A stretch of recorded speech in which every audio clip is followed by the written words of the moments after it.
Pernah tak kita terfikir kenapa Allah janjikan syurga untuk isteri dengan offer yang sangat special?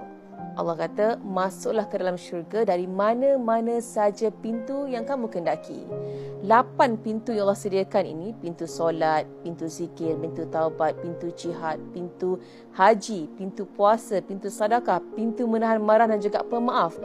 8 pintu ini, ahli syurga akan masuk ke dalamnya melalui satu pintu saja, mengikut amalan utamanya. Contoh, ahli zikir masuk melalui pintu zikir, ahli puasa masuk melalui pintu puasa, dan seterusnya.